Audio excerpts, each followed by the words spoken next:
Alhamdulillah wa syukurillah wa ni'matillah wa la hawla wa la quwata illa billah amma ba'du. Qala Allah ta'ala fi kitabil karim a'udzu billahi minasyaitonir rajim bismillahirrahmanirrahim. Wal 'asri innal insana lafi khusrin illa alladziina amanu wa 'amilus solihati wa tawassaw bil haqqi wa tawassaw bis sabr. Al-ayah.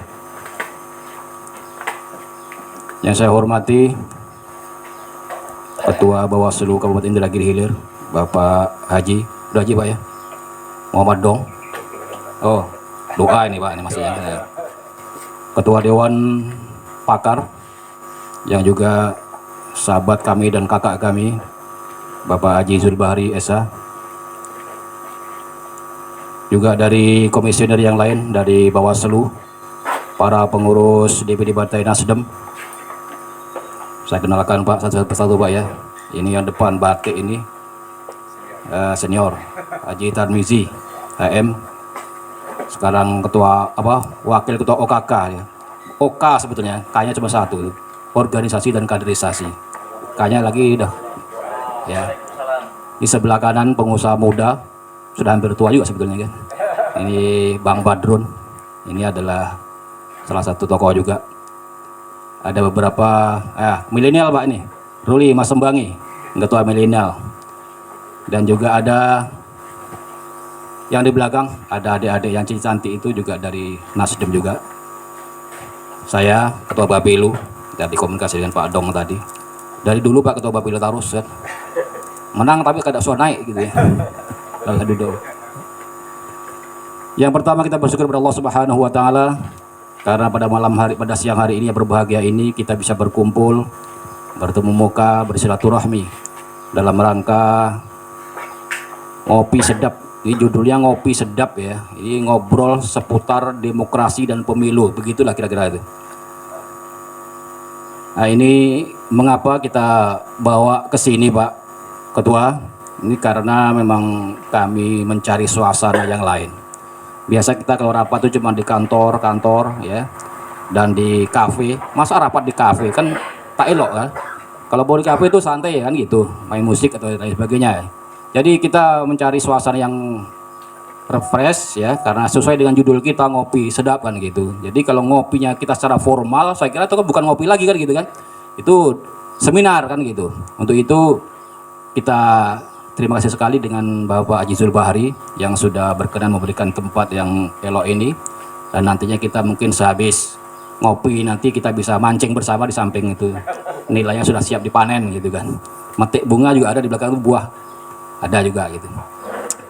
Selanjutnya saya mohon maaf tadi pagi jam 3 Ketua Taufik nelpon saya, Pak Nas saya nggak bisa hadir karena Pak Cik saya meninggal di Kota Baru Rengat. Untuk itu beliau kirim salam dengan Pak Ketua ya, mohon maaf nggak bisa hadir. Sebetulnya saya balas tuh tak enak Pak, karena jam 3 subuh tolonglah hadir dulu baru nanti berangkat ke sana, saya bilang gitu kan. Hadir dulu di sini sebentar berangkat ke sana, cuman tak sampai hati pula saya jam 3 subuh nelpon kan gitu kan. Untuk itu mohon maaf karena beliau nggak bisa hadir. Untuk itu nanti mungkin agak segala sesuatunya mengenai ada beberapa hal. Kemarin dia memforward kepada kami bahwa ada beberapa pertanyaan gitu ya dari Bawaslu. Insya Allah nanti akan kita jawab, dibantu dengan Ketua Dewan Pertimbangan nantinya bisa menambahkan dan lain sebagainya gitu. Sebelum itu kami serahkan dulu acara pada siang ini kepada Ketua Bawaslu Bapak Muhammad Dong. Waktu dan tempat kami persilakan.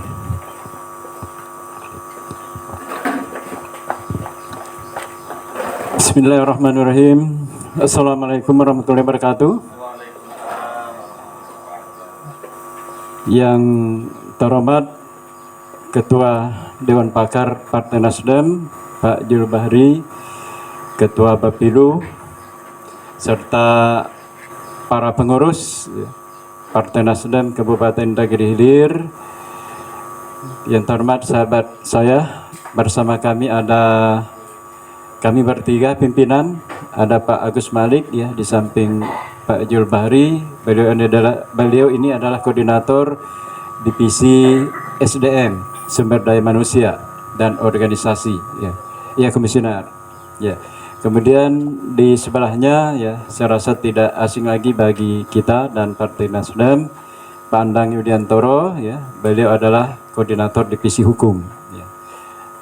Komisioner. Jadi kami ada 5 sebenarnya pimpinan, yang 2 lagi ada kegiatan yang lain ya, yang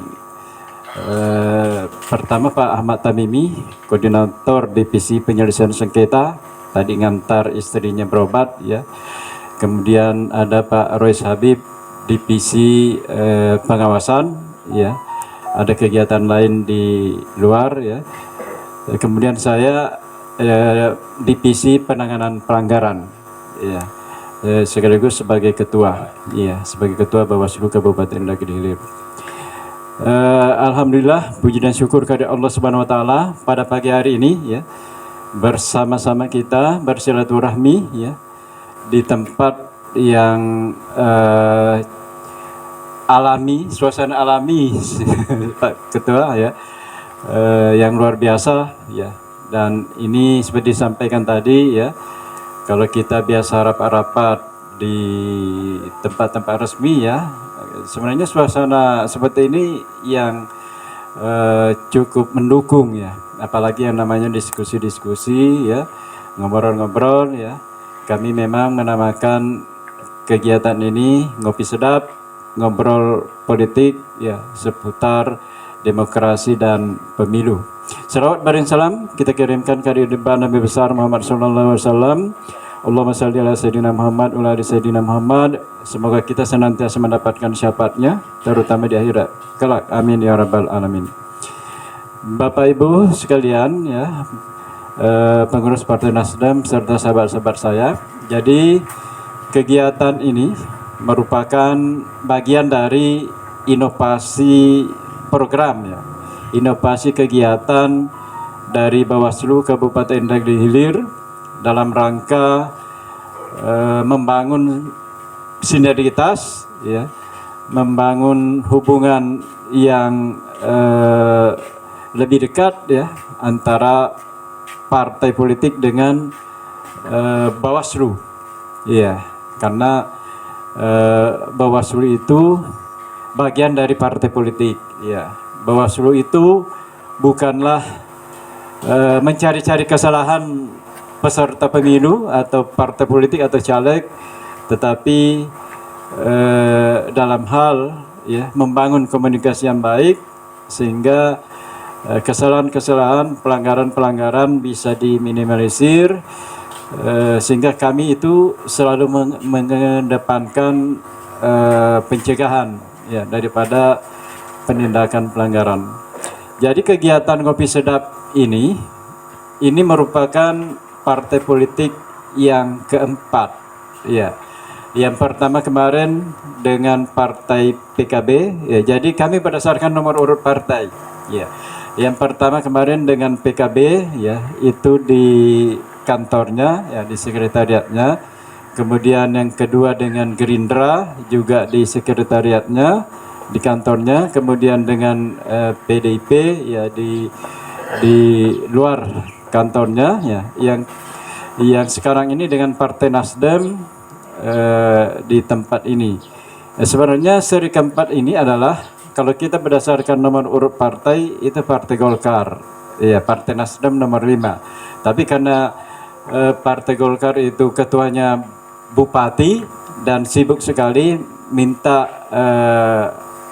sulit untuk mengatur jadwal, dan akan dijadwalkan kembali Ngopi Sedap Bawaslu dengan Partai Nasdem. Jadi di samping tadi kita meningkatkan sinergitas, hubungan yang dekat ya, kita menjelang memasuki tahapan pemilu ya. Kalau informasi yang berkembang itu ya, mudah-mudahan hari ini ditetapkan hari pemungutan suara. Informasi yang beredar kemarin bahwa hari ini tanggal 24 Januari 2022 ini akan ada rapat pembahasan jadwal pemilu di Komisi 2 bersama Komisi 2 pemerintah penyelenggara pemilu, KPU, Bawaslu, DKPP, ya, dan yang terkait dengan itu. Informasinya hari ini akan ditetapkan. Meskipun sebelumnya ya sudah ancang-ancang, sudah ada direncanakan pada rapat-rapat sebelumnya di Komisi 2, bahkan sudah disepakati tetapi belum dituangkan dalam bentuk keputusan. Di tahun 2020 kemarin ya sudah ada semacam kesepakatan bahwa pileg itu tanggal 21 Februari 2024 dan pilkada itu 27 November 2024. Ya, yang berkembang saat sekarang ini ya, dan itu akan dibahas di Komisi 2 hari ini. Informasinya pemilu KPU mengusulkan lagi bahwa pileg itu di tanggal 14 Februari dimengundurkan seminggu. Sebenarnya di awalnya itu 14 Februari, tapi perkembangan berikutnya 14 Februari itu ada hari besar keagamaan kalau tak salah, makanya berkembang lagi diundur seminggu 21 Februari. Tapi perkembangan terakhir kemarin KPU mengusulkan lagi 14 Februari. Tapi apapun nanti hasilnya diputuskan, itulah yang disepakati dan kita semuanya ya penyelenggara pemilu, Bawaslu, terutama partai politik harus siap untuk menghadapi pemilu tersebut. Ya. Jadi hal terkait dengan kepemiluan itu dia akan kita ngobrolkan, baik itu kesiapan Bawaslu mengawasi dan kesiapan partai politik ya, terutama Partai Nasdem untuk mengikuti pemilu 2024 di Kabupaten Indragiri Hilir ini. Kalau untuk pilkada, informasi terakhir juga dan ini juga akan dibahas hari ini, ada usulan diundur ke 2025. Awal 2025, tapi keputusannya kita tunggu dari pembicaraan di Komisi 2. Pertimbangannya karena pencalonan pilkada nanti itu, pilkada serentak nasional itu adalah hasil pemilu 2024 ya, sehingga kalau November dianggap masih proses sengketa di Mahkamah Konstitusi, dianggap masuk tahapan pilkada itu. Kalau misalnya hari hanya itu November, biasanya 6 bulan sebelum hari H kita tarik ya, dianggap pada saat itu masih proses sengketa di Mahkamah Konstitusi terkait dengan hasil pileg ya, makanya selesaikan segala persoalan pileg, maka ada usulan pilkada serentak nasional itu akan diundur di tahun 2025. Tapi itu keputusan di rapat di Komisi 2 kalau dilaksanakan hari ini. Ya. Jadi hal-hal seperti itu yang akan kita bincangkan ya, kesiapan Bawaslu, kesiapan partai politik ya. Kalau kesiapan Bawaslu ya, akhir-akhir ini ya, beberapa bulan belakangan ini ya, kami aktif ya melakukan beberapa terobosan ya. Ini juga salah satu bagian yang kami ingin sosialisasikan ke partai ya. Kami banyak melakukan gebrakan-gebrakan, memberikan pendidikan politik ke masyarakat ya. Salah satu inovasi program kami adalah kegiatan hari ini ya, Ngopi Sedap ya. Banyak program yang kami lakukan, misalnya pendidikan politik kaum perempuan ya, itu kami hampir tiap minggu turun ke desa-desa untuk melakukan pendidikan politik kepada kaum perempuan. Kemudian pendidikan politik generasi milenial ya, kami turun ke sekolah-sekolah, ke SMP, ke SMA ya, ke SMP yang kelas 3 ya, yang kami anggap 2024 nanti itu sudah memilih ya. Demikian juga siswa-siswi SMK. Demikian juga kegiatan-kegiatan kami ada Desa Sadar Pengawasan Pemilu, yang mana mulai tahun 2022 ini Bawaslu akan membina 5 desa, karena kami 5 pimpinan. Tahap awal ini kami akan membina 5 desa, masing-masing pimpinan 1 desa, dengan melakukan pembinaan-pembinaan di desa itu, sehingga di desa itu sadar terhadap pengawasan pemilu. Nanti kami ada indikator-indikator penilaian terkait dengan pembinaan desa sadar pengawasan pemilu. Banyak kegiatan-kegiatan yang lain, ya. Kami juga misalnya mengadakan kupas pemilu, ya, kupas problematika pemilu, mengundang tokoh-tokoh masyarakat, mendiskusikan terkait dengan permasalahan-permasalahan pemilu. Ya, kami kemarin sudah melaksanakan ini dengan Pak Edi Harlandulsi, ya, sebagai mantan Ketua KPU Inhil 2003 sampai 2008, ya. Banyak hal kemarin yang kami kupas dengan beliau, ya, sebagai mantan penyelenggara pemilu, ya. Demikian juga berikutnya nanti kami merencanakan dengan Pak Dhani M. Nur Salam, ya, kapasitas dia sebagai mantan penyelenggara pemilu, kalau tak salah mantan pengawas pemilu dia di pemilu pertama di Orde Reformasi, ya, 99 kalau tak salah, seperti itu. Beliau mantan Panwaslu, ya, seperti itu. Kami ingin mengupas banyak hal terkait dengan problematika pemilu, sehingga nanti kami akan memetakan apa permasalahannya seperti ini akan kami lakukan. Demikian juga kami sudah mengagendakan berikutnya juga dengan mantan penyelenggara pemilu dan mantan anggota DPRD Kabupaten Negeri Hilir dari Pak Hasmawi, ya, dia mantan anggota KPU, banyak tahu hal tentang pemilu, juga mantan peserta, ya, mantan anggota DPRD, ya. Kami juga akan mengkaji banyak hal dengan beliau terkait dengan permasalahan atau problematika pemilu. Jadi kegiatan-kegiatan tersebut yang kami lakukan banyak hal, ya.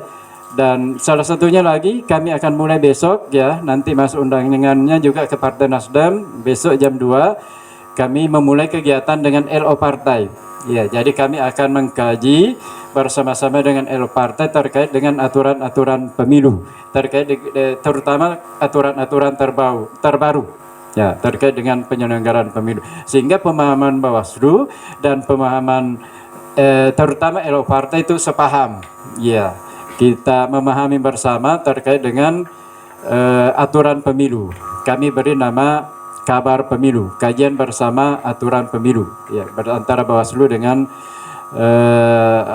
LO Partai, ya.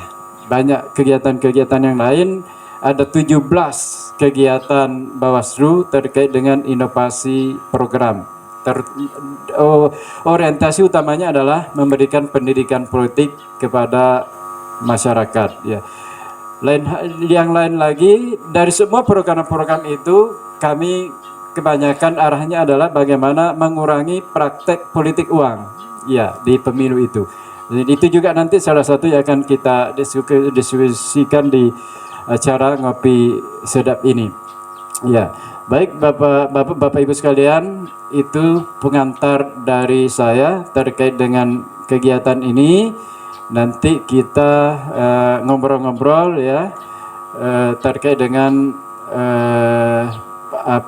yang seputar pemilu lah, ya, terutama kesehatan partai dan kesiapan Bawaslu melakukan pengawasan, ya. Baik, itu yang saya sampaikan sebagai pengantar. Terima kasih atas perhatiannya. Saya akhiri. Assalamualaikum warahmatullahi wabarakatuh.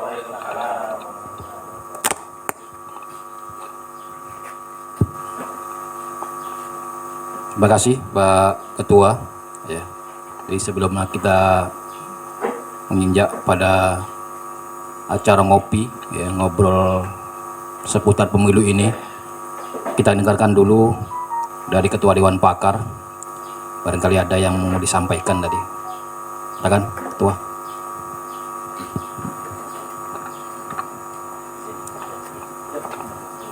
Bismillahirrahmanirrahim. Assalamualaikum warahmatullahi wabarakatuh. Yang saya hormati Ketua Bawaslu beserta pengurus mungkin atau komisioner atau pimpinan. Yang saya hormati Ketua Bapilu, katanya ada pemilihan umumnya beserta komisionernya. Yang saya hormati tentunya beberapa hadir di sini, pengurus Partai Nasdem, wakil-wakil ketuanya, satu kader-kader milionernya yang tak saya sebutkan satu persatu. Alhamdulillah, tentunya kita pada hari ini tidak henti-hentinya untuk bersyukur karena kita telah diberikan satu rahmat dan nikmat sehingga kita dapat hadir bersama-sama dalam rangka, katanya tadi itu kan sudah disampaikan oleh pimpinan Panwaslu, untuk menghadapi pemilu 2024. Seterusnya tak lupa pula kita berselawat kepada junjungan kita Nabi besar Muhammad SAW, seraya mengucapkan Allahumma salli ala sayyidina Muhammad wa ala ali sayyidina Muhammad. Bapak-bapak, ibu-ibu hadirin yang berbahagia, pertama sekali tentunya saya mengucapkan selamat datang di kediaman saya. Saya terkejut, acara di taman begini kan baru sekali ini gitu. Jadi saya bilang sama Pak Nasruddin, wah mantap juga idenya. Inilah kelebihan salah satu pimpinan Partai Nasdem nampak yang baru. Seterusnya tentunya setiap pemilu, kita menghadapi pemilu tentu ada kendala. Tak ada yang sempurna. Apa sebab? Keterbatasan. Saya pernah dulu waktu 2019 kemarin sama Pak Idong, sebab memang perangkat Panwaslu itu kurang di mana-mana, tak tahu sih semuanya. Apalagi tadi beliau sudah menyinggung masalah money politik, ini mungkin susah untuk dihilangkan. Apa sebab? Tidak bisa subuh siang, tak bisa siang malam, tak bisa mau tidur pun datang juga dia. Tinggal lagi manusianya gitu. Jadi kita menghadapi masyarakat, bukan menghadapi kader sebetulnya. Kalau kader-kader calon itu semuanya terbaik, baik semuanya gitu. Cuma mungkin ada yang berkelebihan baiknya, mengantarkan uang ke rumah-rumah. Kalau saya itu tidak sanggup. Kenapa? Kita menjadi orang politik itu adalah amanah yang berat. Kalau kita tahu dari makna seorang perwakilan rakyat, makanya saya dari dulu saya bilangkan, kalau saya bakal menghabiskan uang, menghambur-hambur uang, dan menyogok untuk mendapatkan satu jabatan, itu dari nenek moyang saya sudah berpesan begitu. Biarlah jadi orang yang hina daripada mendapat jabatan yang menzalimi orang. Itu pesan nenek saya. Makanya mungkin disitulah kekurangan saya kemarin Pak Idong. Tapi saya sampai hari ini tidak kendor untuk berjuang di politik. Makanya saya sampaikan sama kader-kader, jangan takut dengan orang yang banyak duit akan menghamburkan, kita tidak ada uang. Jangan takut itu dulu. Apa sebab? Segala sesuatu itu bisa terjadi, kalau tidak takdir dan kehendak Allah Ta'ala takkan terjadi. Nah makanya saya bilang itu, saya sering menyampaikan Pak Edong di setiap acara Partai Nasdem. Dan di kedai kopi pun adik-adik itu, saya macam mana ya? Saya ada satu keistimewaan mungkin diri saya melihat anak adik-adik yang baru-baru tumbuh itu ingin terjun ke kancah politik, itu senang saya melihat gitu. Nah, apa sebab? Hari ini kayaknya politik itu haram, pada salah gitu. Nah, apa sebab? Kalau memang kita ahlinya di politik untuk berjihad, turun, jangan disimpan ilmu itu, tak ada guna. Berjihad di jalan Allah itu bermacam-macam. Kita kelebihan dikasih Tuhan itu kan berbeda-beda. Mungkin ada kawan yang bisa jadi khatib turun masjid ke turun masjid, ada dia jadi buka pengajian, itu keahlian dia. Hari ini kita sudah masuk di dalam ruangan politik itu, itu ilmu itu yang kita pelajari. Berhasil tidak berhasil kembali balik kepada Allah Ta'ala. Itulah sama juga orang-orang ini. Saya pernah bertengkar sama Pak Idong nih. Masa saya bilang Panwaslu Pak, saya bilang hanya duduk aja menunggu aja laporan. Dijawab beliau waktu itu di Kapolres ya, termasuk Anto atau tak salah depan saya nanya kan, seperti apa SOP-nya, saya bilang. Itu tadi, takkan tak awasi semuanya, belum lagi nanti pelantan di belakang kawan menunggu kan. Cobalah masuk ke situ, sedang mengasih uang. Yang menunggu nanti ada bodyguardnya juga kan. Itu tidak terhindarkan itu. Nah, tinggal kita lagi. Mudah-mudahan Allah besok 2014 itu akan memilih orang yang terbaik. 2024. Nah, maaf. Jangan takut gitu nah. Itulah. Jadi antara partai dengan Panwaslu yang disampaikan Pak Idong tadi itu adalah salah satu tidak terpisahkan. Jadi kita pun jangan segan-segan juga. Mungkin kalau ada informasi langsung sampaikan aja. Nah, beliau menyampaikan gitu juga, di situ ada ini sampaikan. Cuma kita menyampaikan harus ada bukti, jangan fitnah. Ini kadang-kadang karena masuk ke basis kita, ya langsung aja kita fitnah. Dia mau menyebarkan uang, tapi bukti tak ada. Kalang kabur juga nanti Panwaslu atau dari kepolisian gitu. Makanya saya sampai kemarin saya tak bisa melaporkan apa mau saya laporkan. Memang isunya di situ ada ikan, di situ ada duit. Orang kita turun juga, cuma tak pernah tertangkap. Itu saya bilang tadi, nampak ada orang Nasdem di situ, ditunggunya 8 jam baru dia diam. Nah, yang jam ke-9 baru dia masuk. Itu saya bilang tuh, apakah mau tidur orang, mau kencing orang dipanggilnya kan? Lewat barang tuh. Dan lagi dia pun mau, masyarakat tuh mau gitu. Nah, makanya alhamdulillah lah kalau memang ada mensosialisasikan ke desa-desa istilahnya pintar pemilu, pintar politik sama masyarakat, ini luar biasa nih.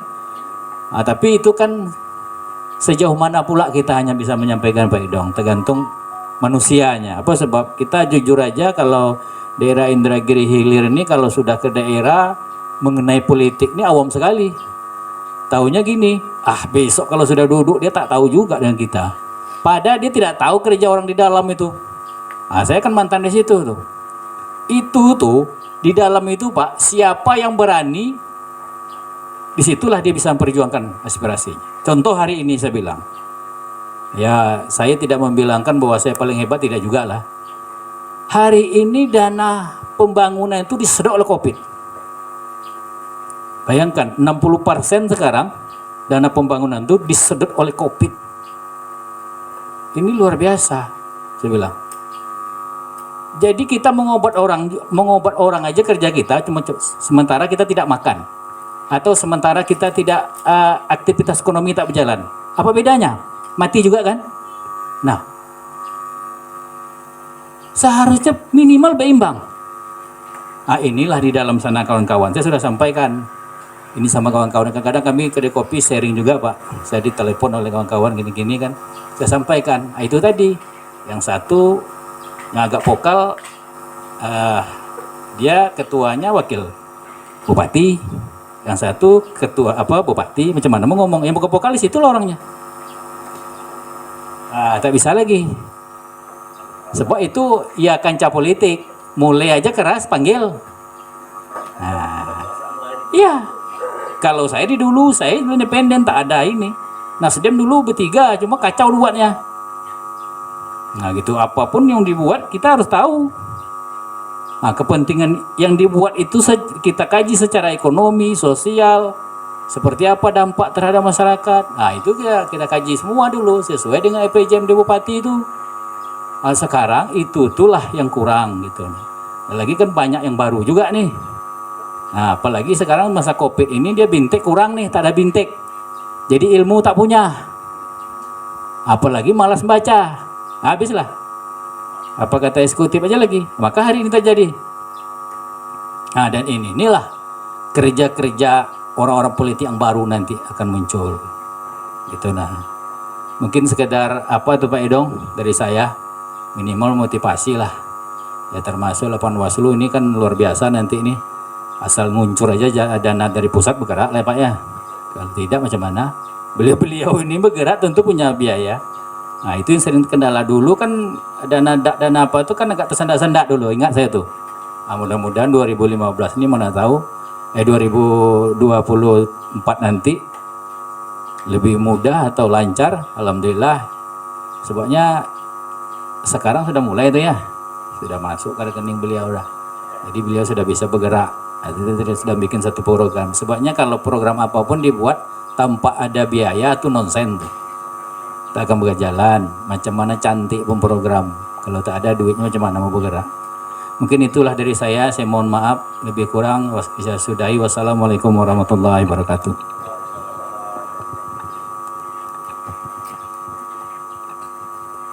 Terima kasih Bang Haji, Ketua Dewan Pakar Partai Nasdem Indragiri Hilir. Kembali kita kepada tema pada pagi hari ini, itu ngobrol seputar pemilu dan demokrasi ya, gitu kira-kira ya. Jadi kemarin saya dikirimkan beberapa pertanyaan mungkin dari Bawaslu Pak ya. Ada beberapa pertanyaan, ada sekitar 7 pertanyaan lah yang berkaitan dengan kesiapan kita Partai Nasdem dan juga kesiapan seluruh sektor holder masuk Bawaslu dalam sistem pengawasannya. Nah, nantinya akan kita jawab, cuman langkah eloknya lah apabila yang memimpin pada sesi penjawab pertanyaan ini mungkin dari komisioner yang lain Pak Dong ya. Mungkin dari Pak Endang atau siapa, silakan, kami persilakan Pak. Ya, silakan.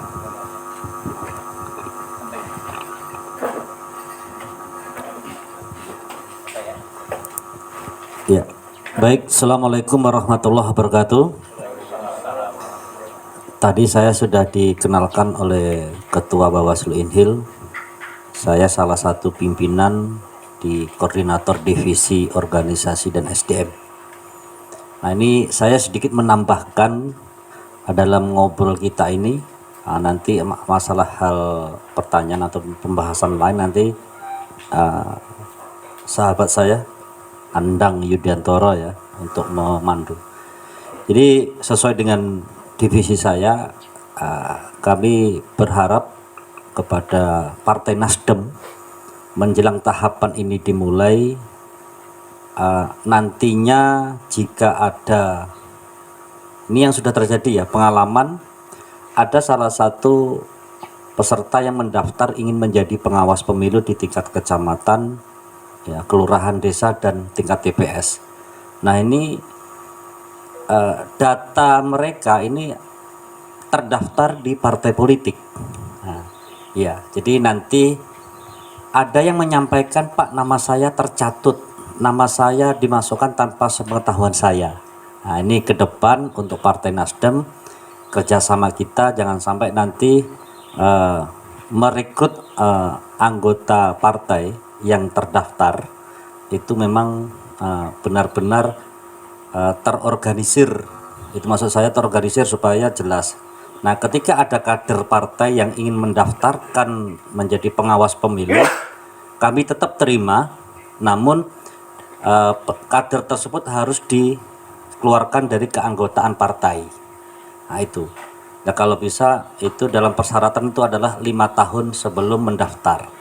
Jadi kalau memang tahapan sudah dimulai, kalau memang ada rencana kader Partai Nasdem ingin menjadi pengawas pemilu di tingkat kecamatan atau di tingkat ad hoc, maka mulai tahun ini dia harus mengundurkan diri bahasanya secara administrasi. Nah, itu. Jadi itu harapan kami supaya nanti sebagai penyelenggara pemilu ad hoc di sisi pengawasan, pengalaman kemarin ya, tugas SDM adalah memberikan bimbingan, pendampingan agar supaya tugas di lapangan memang benar-benar. Sempat kami sistem intelijen, Pak Pakar. Jadi anggota kami ini saya buka rahasia kami ya. Saya membuat tim ya yang tanpa diketahui oleh orang lain. Nah, tapi akhirnya kebobolan juga. Ini kasus di Sungai Batang. Jadi subuh atau mungkin setelah sholat subuh, informasinya sebelum subuh sudah mau nyebar. Nah, kami pasang di situ intelijen kami dari pengawasan. Nah, tapi ternyata kebobolan juga. Jadi memang ya benar apa yang disampaikan oleh Pak Pakar tadi. Nah, sekarang ini memang kita tetap harus komitmen menyampaikan hal-hal yang dilarang oleh pemilu seperti money politik atau menjadi wakil rakyat yang tidak sopan, artinya sogok tadi. Nah, kita kampanyekan mulai sekarang, itu dimulai dari penyelenggara pemilu. Insya Allah nanti pelan-pelan masyarakat kita, saya yakin ya, masyarakat Indragiri Hilir ini kearifan lokalnya luar biasa, ya, kearifan lokalnya luar biasa. Jadi tidak, alhamdulillah kita bersyukur tidak terjadi hal-hal yang tidak diinginkan ketika pilkada dan pemilu 2018 dan 2019. Saya kira itu tambahan dari saya, dan selanjutnya saya serahkan sepenuhnya pemegang mic untuk memandu jalannya acara ini. Saya persilahkan Pak Andang Yudandara, sahabat saya.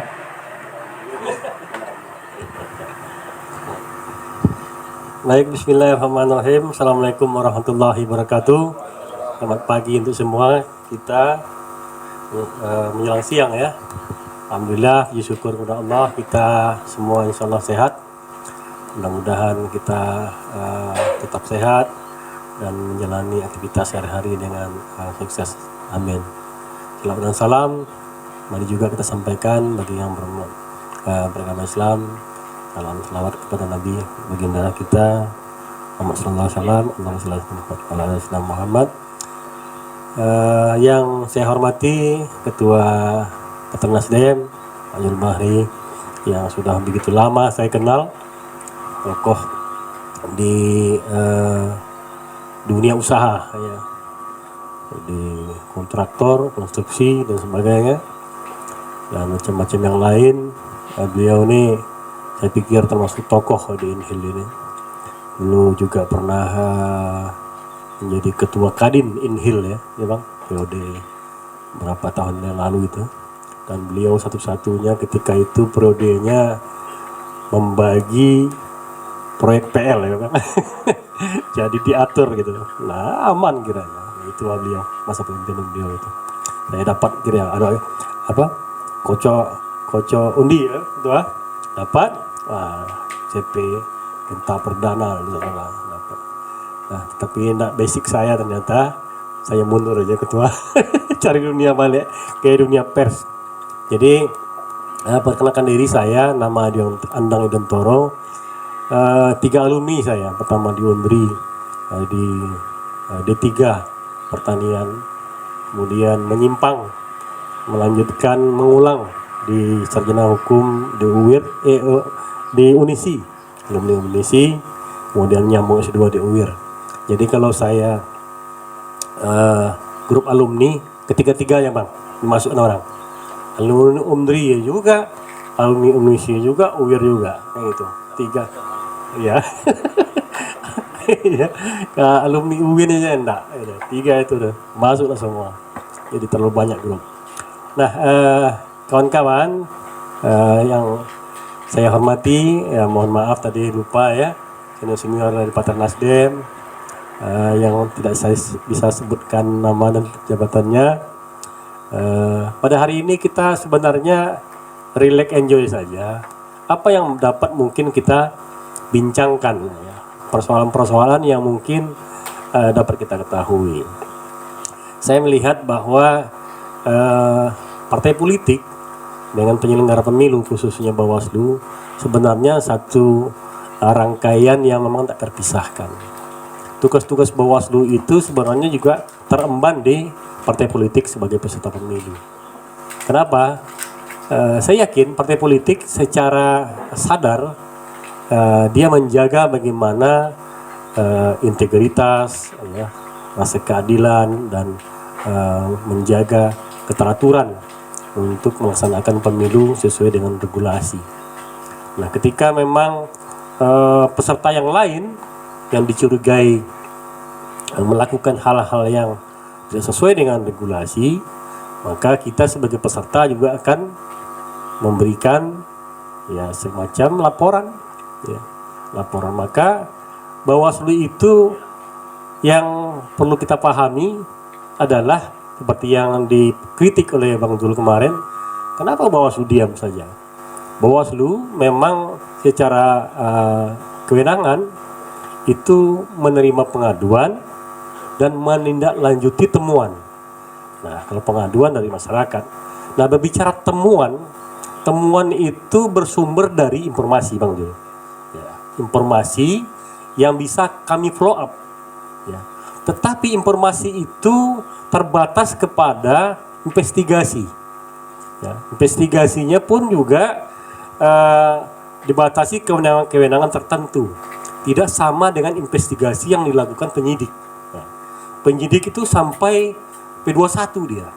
Ketika ada bukti permulaan, dia berhak untuk, katakan bahasa kita kasarnya, menginterogasi, ya, menjemput orang jika dimungkinkan tersangka dan sebagainya, maka dia melakukan semacam pressure dan sebagainya secara karakter. Nah, Bawaslu tidak. Bawaslu pun kalau ada orang yang diduga melakukan pelanggaran, maka kami hanya bisa mengundang, Bang. Tidak bisa memanggil. Itu dia. Tidak bisa memanggil. Kalau dipanggil itu kan dipaksa, itu dipanggil. Saudara dipanggil untuk menghadap penyidik, ya, itu dipanggil. Tapi kalau diundang, ya, undangan itu secara universal boleh datang boleh tidak. Anda diundang untuk bisa menghadiri acara pengantin anak saya. Insya Allah Pak, saya datang. Insya Allah kan. Kalau nggak datang nggak apa-apa. Gitu. Nah, ini dilema dari Bawaslu. Bagaimana triknya? Bawaslu ingin melakukan progresif dalam bentuk menjemput, ya, menjemput orang-orang yang dianggap, katakanlah tadi, terlapor untuk didatangi. Bahkan kami dalam bahasa, kalau dalam pemeriksaan itu, mengklarifikasi di tempat yang teradu. Ya, boleh, Bapak berkenan, ini ada surat, apakah berkenan ke kantor kami menghadiri, atau kita boleh di sini, bagaimana? Ya silakan, apa yang mau ditanya, kita bisa proseskan. Dan kami juga tidak bisa memaksa orang untuk mengaku. Nah, ini bedanya. Penyidik, dia bisa.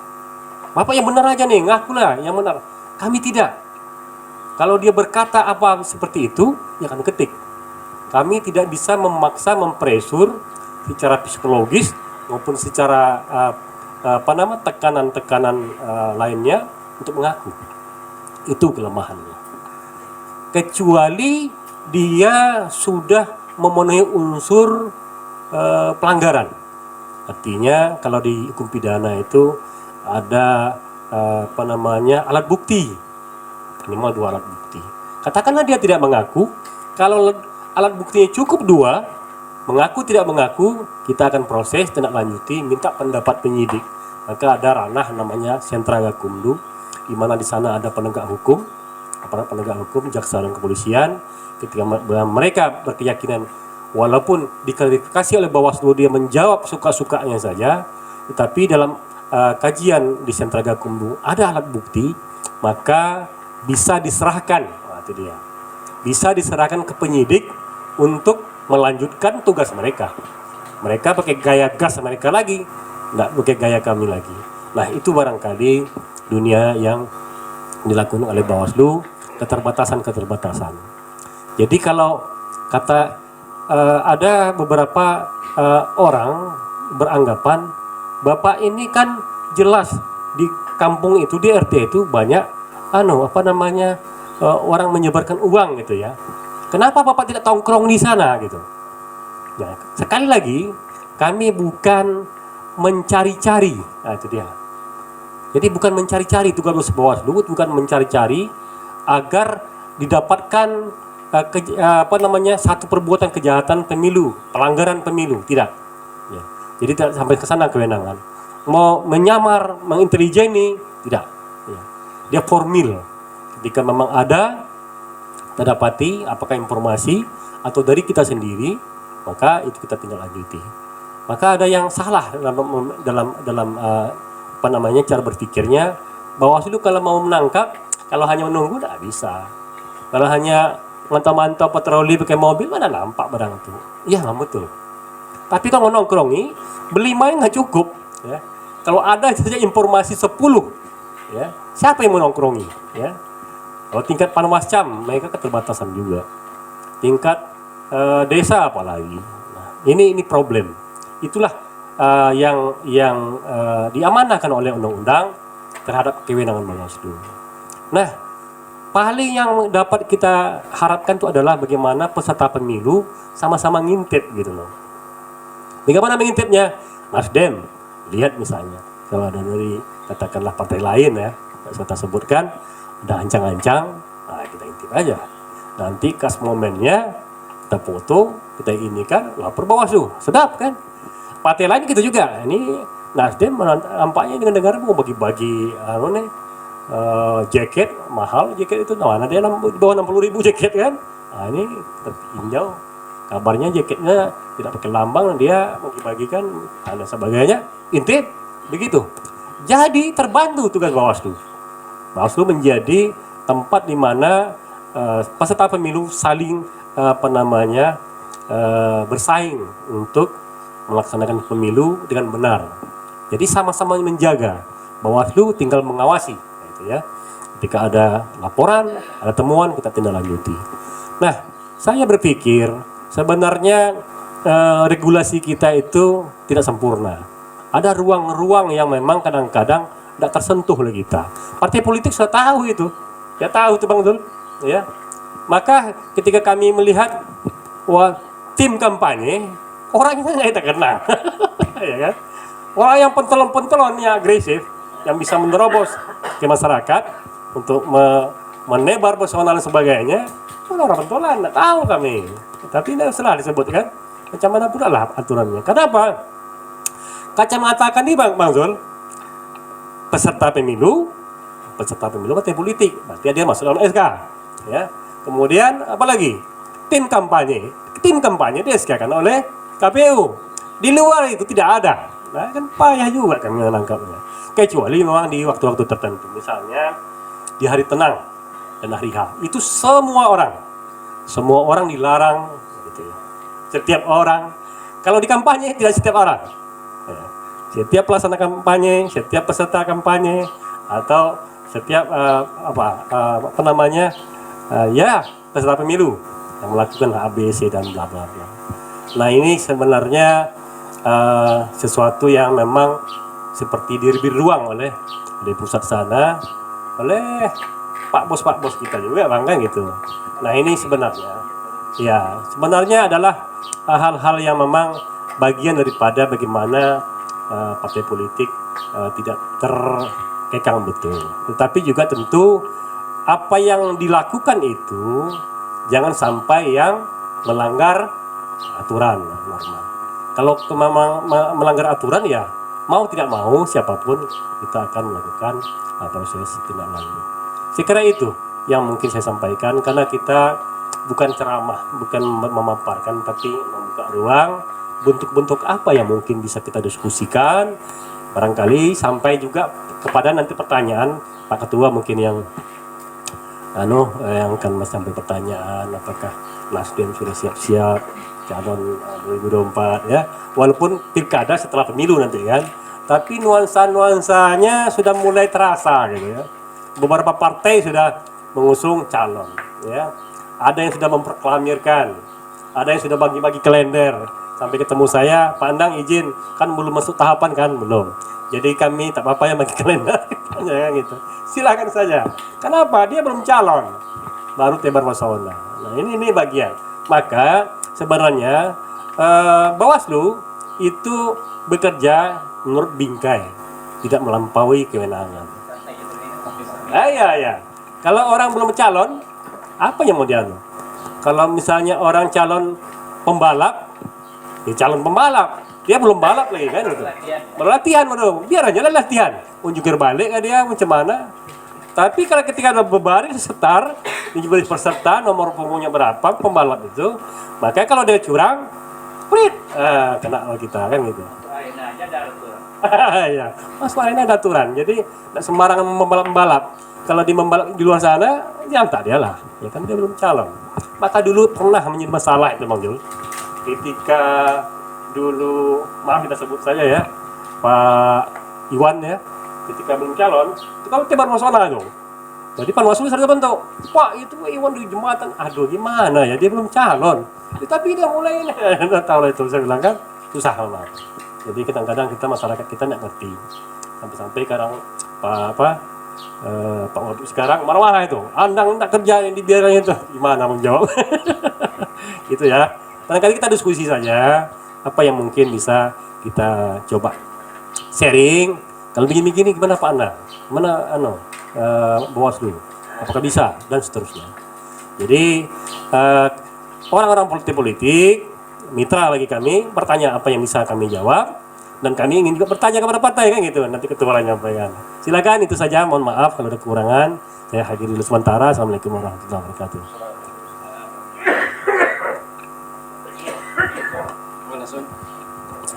Baik, Bapak Ibu sekalian, ya sahabat-sahabat saya dari Bawaslu,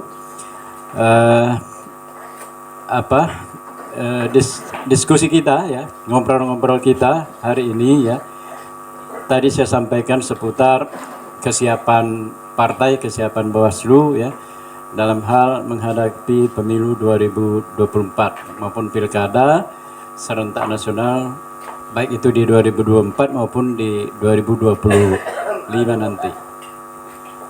Jadi kita santai saja, ya mungkin kami menyampaikan beberapa pertanyaan, nanti mau bertanya ke Bawaslu juga boleh, ya memberikan saran-saran ke Bawaslu, masukan-masukan ke Bawaslu, itu juga sangat kami harapkan, ya intinya bagaimana kita sama-sama siap, Bawaslu siap melaksanakan tugas-tugasnya, partai politik juga siap untuk menghadapi pemilu 2024 ini.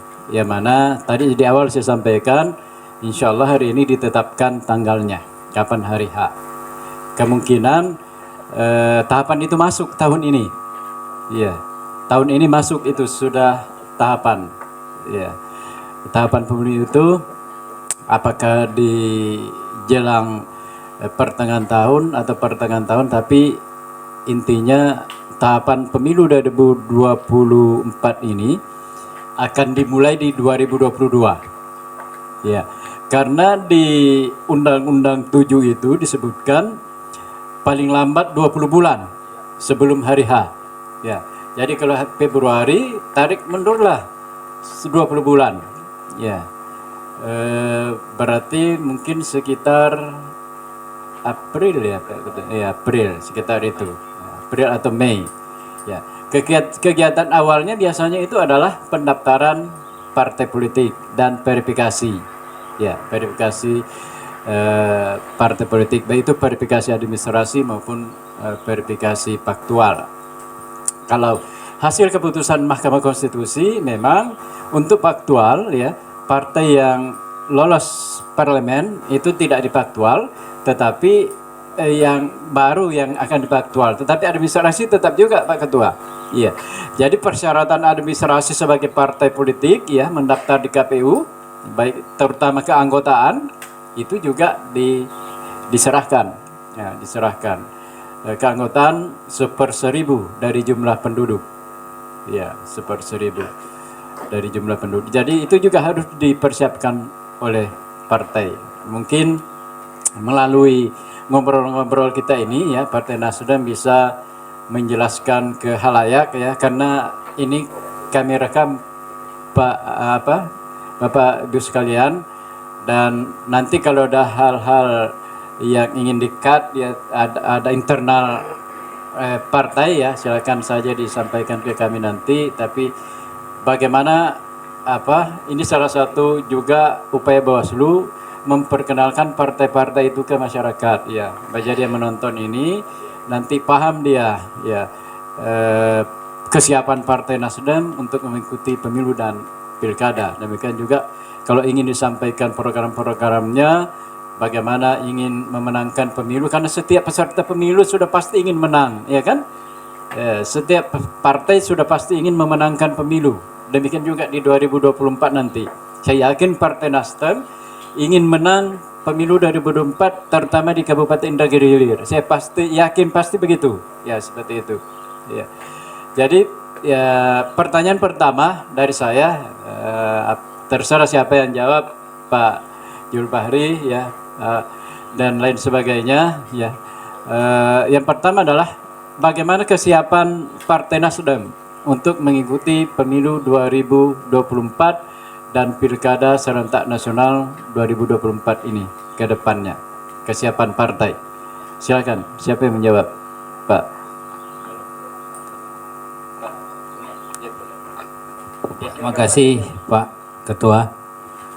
Untuk Partai Nasdem sampai saat ini itu setiap kecamatan sudah punya DPC. Seterusnya ranting itu sudah 96% sudah terbentuk. Ya. Desa dan kelurahan. Itu DPC, DPRT dia kalau apa. Kan. Seterusnya kalau KTA, yang punya KTA kami sampai hari ini sudah 2 kali lipat yang diminta Panwaslu. Sudah 1.700 lebih ya, Dik. Nah, jadi kalau Nasdem Pak, jauh-jauh hari kami kan diinstruksikan oleh ketua dari DPP, makanya pengurus Nasdem itu tuh tidak ada hari pemilu. Jadi setiap hari itu pemilu bagi dia. Jadi dia di mana duduk dia tetap bersosialisasi. Makanya saya bilang kader-kader muda itu masuk ke Nasdem itu awal pelajaran politik paling bagus di Nasdem. Bukan saya membilang bahwa Partai Nasdem paling baik, enggak. Hari ini betul Partai Nasdem yang paling baik. Saya sudah 4 partai saya pegang. Pertama saya belajar berpolitik itu Partai Golkar. Jadi anggota. Dan sempatlah jadi bagian pengurus, istilahnya bagian komite-komite gitu. Nah, sudah itu saya sudah punya ilmu sedikit-sedikit. Saya tak mau lagi jadi pengurus, saya mau jadi ketua. Makanya 4 partai yang saya ketuai, 2 ormas underbo partai yang saya ketuai. Nah, makanya di Nasdem inilah saya bertahan. Kenapa? Saya melihat langkah politik ke depan itu cukup bagus dan visi misinya pun bagus. Contoh sampai hari ini ketua Partai Nasdem itu tidak ada ambisi bagi dirinya pribadi. Itu bukan cerita saya, lihatlah di setiap dia pidato dia apa. Dia akan berbuat dengan sisa umurnya, ada tak salah satu ketua partai yang ngomong gitu. Tinggal hanya Partai Nasdem kan. Bayangkan, itu salah satu kita termotivasi. Apa sebab? Dia memang betul kekayaannya itu susah kita bilang. Sedangkan calon presiden aja dipinjamkan pesawat dengan minyak-minyaknya sekali.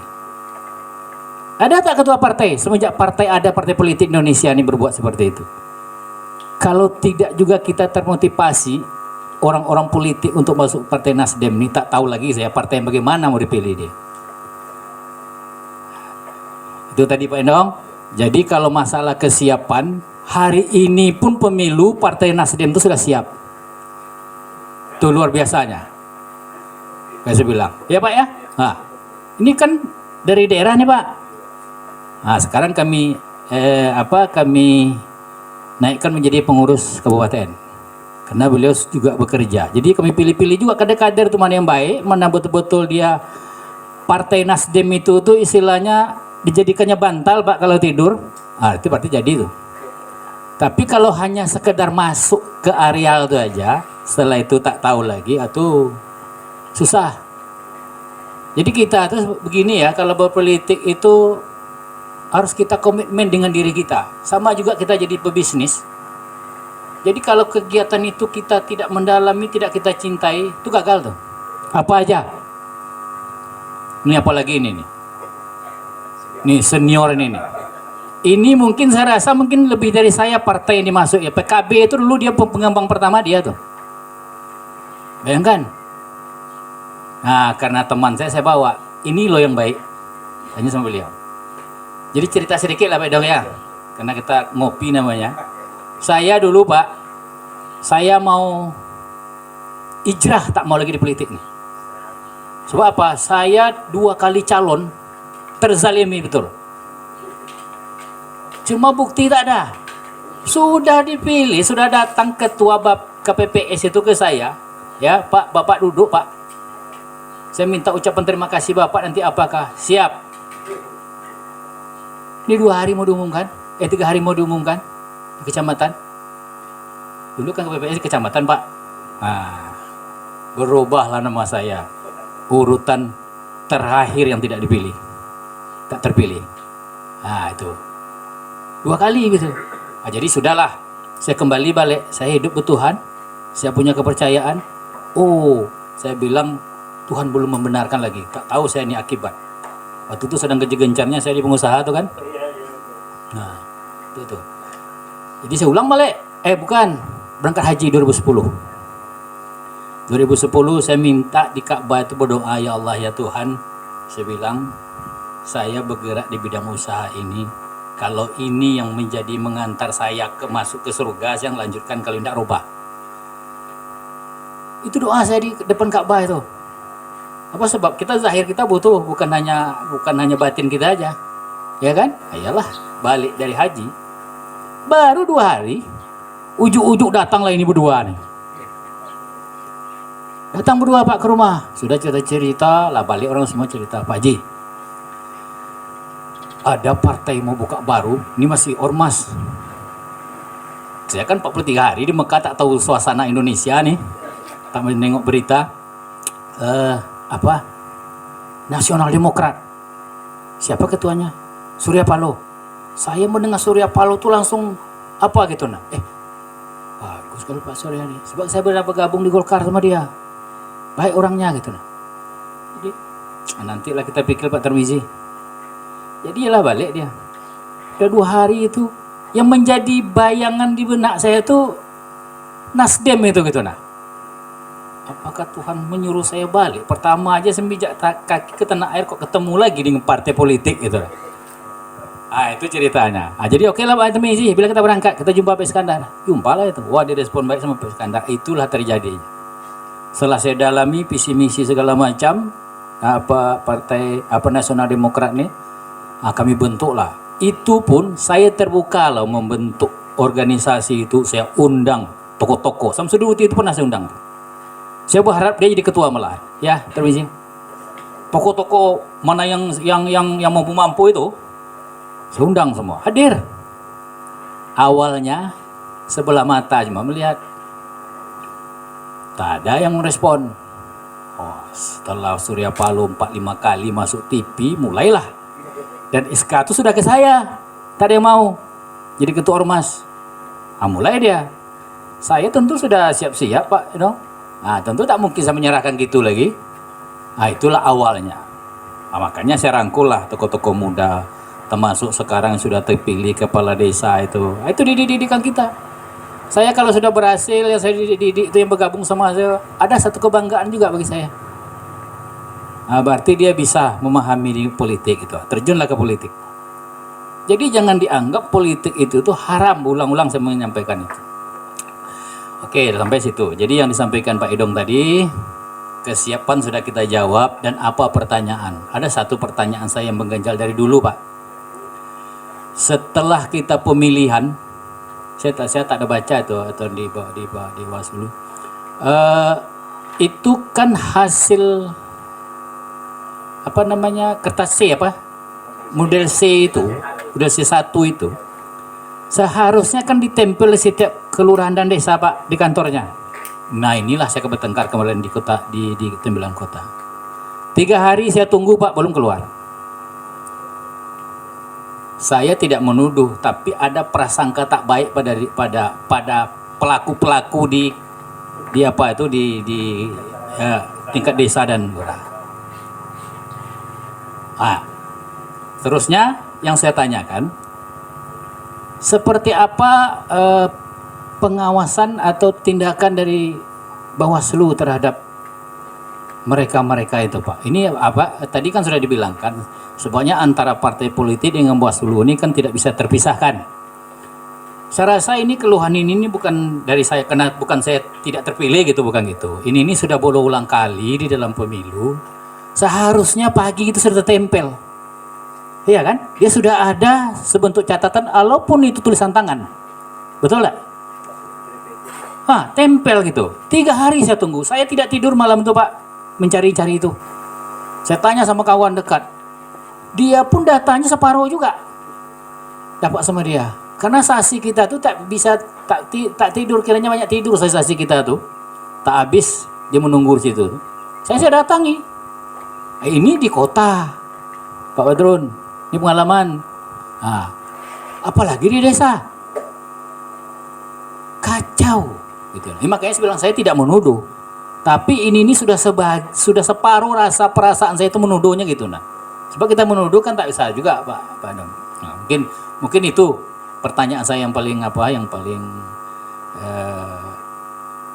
prinsip lah bagi saya. Sebab kalaulah sudah usaha ikhtiar kita habis, di ujung itulah ketahuannya berhasil tak berhasil gitu kan. Nah, kalau itu gagal habis. Nah, mungkin itu aja. Ya. Atau nanti pandang Pak Agus silakan menambahkan ya. Baik, terkait dengan model C ya. Yang intinya kita kan hasilnya itu ya, hasilnya memang ada kewajiban dari KPPS itu menempelkan ya di model C itu beberapa rangkap ya, ada untuk saksi, ada untuk Bawaslu, ada untuk ditempel, terutama yang aslinya itu nanti masuk dalam kotak dikirim ke KPU ya. Beberapa kejadian memang itu banyak terjadi ya, di mana petugas KPPS itu tidak menempel. Sebenarnya itu pelanggaran ya. Ini bagian dari masukan kami ya untuk kedepannya. Yang jelas ya, namanya pelanggaran harus dilakukan penanganan ya kan, seperti itu. Nah, untuk melakukan penanganan semestinya ada laporan seperti itu, salah satunya, dan salah satunya juga bisa menjadi temuan dari pengawas kami. Tapi karena terbatas dan sebagainya jumlahnya, maka sebenarnya kami mengharapkan partisipasi dari terutama peserta pemilu ya, dan masyarakat secara umum untuk melaporkan ya hal-hal ketika ada pelanggaran, karena partai politik adalah bagian yang bisa melaporkan. Yang bisa melaporkan kan semua yang terdaftar sebagai pemilih itu bisa melaporkan. Kemudian yang kedua partai politik ya, kemudian bisa juga pemantau ya, seperti itu, dan bisa juga menjadi temuan pengawas pemilu. Jadi saya ingin menggarisbawahi eksistensi dari pengumuman itu ya. Kalau seandainya di situ ada saksi parpol ya, semestinya dapat salinan itu. Tetapi saya kan 10 tahun di KPU, beberapa kelemahan biasanya di situ, saksi pulang sebelum selesai ya, terkadang kan bisa sampai subuh baru selesai ya, saksi parpol sudah pulang sehingga tidak dapat. Sehingga semestinya ketika saksi parpol itu sampai akhirnya tidak dapat, itu juga pelanggaran Pak Ketua ya, pelanggaran terhadap aturan penyerahan model C itu, karena itu hak dari parpol ya.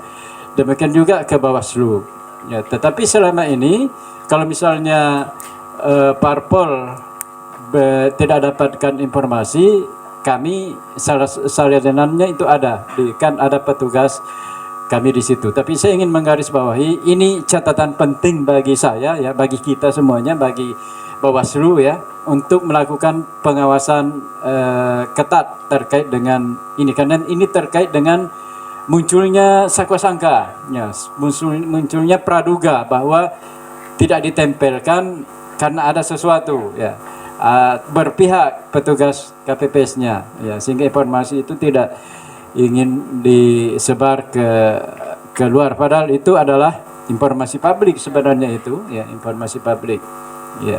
Makanya ketika ada partai yang tidak dapat dari KPU minta ke kami, biasanya kami berikan juga ya, seperti itu. Nah, tapi untuk kedepannya itu bisa menjadi catatan bagi kami ya. Mungkin bisa ditambahkan oleh Pak Andang terkait dengan penanganan itu. Memang kewajiban KPU untuk memberikannya. Baik ya. Mengumumkan bahasa. Maaf sambil mengunyah itu apa ya, namanya ngopi. Pak Ketua, benar apa yang disampaikan Ketua itu. Kalau saya menjadi Pak Ketua, bagi masyarakat biasa, kita harus bertanya seperti itu. Apa kerja Bawaslu? Bawaslu punya perangkat, ada di kecamatan dan di desa. Masa nggak tahu itu menempelkan. Istrinya kan itu menjadi temuan. Ya, betul. Kami tidak membantah, tidak mencari alibi, pembenaran untuk mengelak-ngelak bahwa itu tidak benar. Benar. Ya. Nah, sekarang persoalannya adalah dalam aplikasinya, dalam faktanya, sebanyak pengawas pemilu di tingkat kecamatan yang 20, di desa yang ratusan, kadang-kadang ada yang memang meleset. Ini persoalan SDM. Kita berjenjang. Artinya berjenjang, kita percaya kepada Panwascam dulu. Panwascam, pengawas PPS kita gimana? Aman semua? Aman, Pak. Aman aja. Tak ada laporan. Tidak ada laporan itu kan harus Des, ya kan? Bukan hanya aman menunggu laporan. Mestinya tugas-tugasnya tahu dia harus patroli. Ini ada nak benar.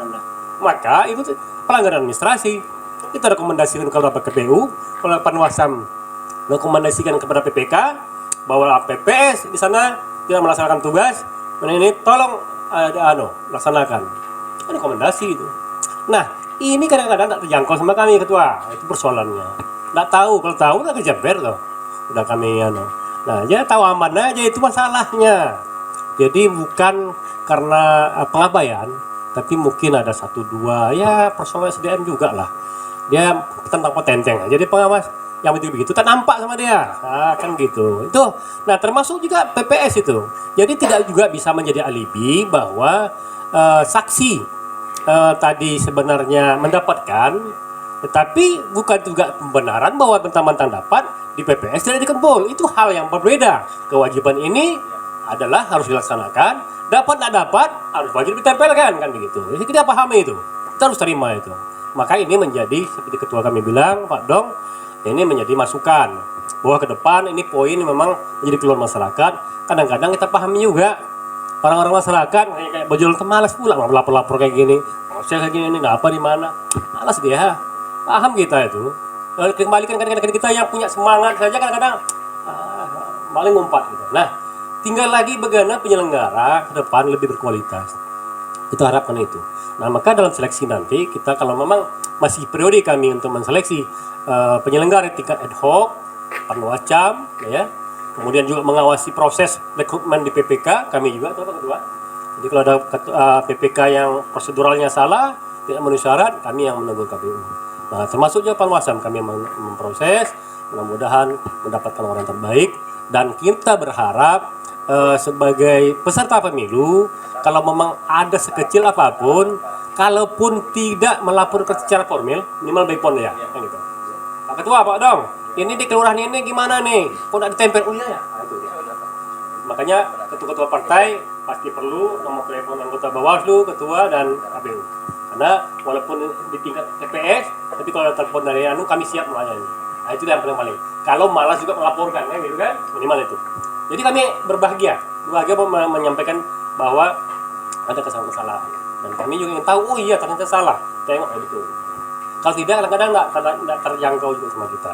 Itu barangkali masukan, terima kasih Pak Ketua. Mudah-mudahan kita ke depan akan menjadi lebih baik dalam kemampuan kita masing-masing. Terima kasih, tambah Pak Gus. Sebentar saya menambahkan sedikit saja. Jadi ketika bimbingan teknis bersama penyelenggara antara KPU dan Bawaslu di tingkat kecamatan, ya, di tingkat KPPS ini sering kami lakukan, dan yang sangat kami tekankan apa yang disampaikan oleh Pak Zul tadi.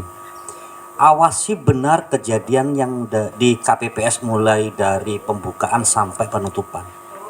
Dan apa yang diawasi kami sampaikan satu persatu. Nah, juga kami mengharapkan kepada KPU supaya KPPS-nya ini benar-benar melaksanakan apa yang sudah menjadi aturan. Nah, kadang yang kita di kabupaten ini menyampaikannya kurang sudah begitu getol, tapi yang terjadi di lapangan. Nah, saya tahu persis yang kejadian di Plukijang dan di Sungai Gantang. Ya. Jadi sampai terjadi PSU. Nah, sampai terjadi PSU ini kenapa? Anggapan orang dari penyelenggara teknis dari KPU tuh ini Bawaslu cari gara-gara ini nambah pekerjaan ini, kan itu atas laporan daripada pengawas TPS atau Bawaslu. Jadi itu salah satu keberanian daripada penyelenggara di pengawas pemilu. Nah, terkait dengan yang tadi memang kadang memberikan salinan ke pengawas atau ke saksi itu aja KPPS tuh ya agak-agak gimana, agak enggan ya. Sempat terjadi bertengkar dulu baru dingasihkan, seperti itu. Ya. Jadi ke depan saya punya catatan khusus nih dari Pak Jul tadi, ketika nanti bimbingan teknis tetap akan kami lakukan bersama dengan KPU di jajaran ad hoc. Jadi akan supaya sinergi nanti di lapangan. Saya kira itu tambahan. Terima kasih.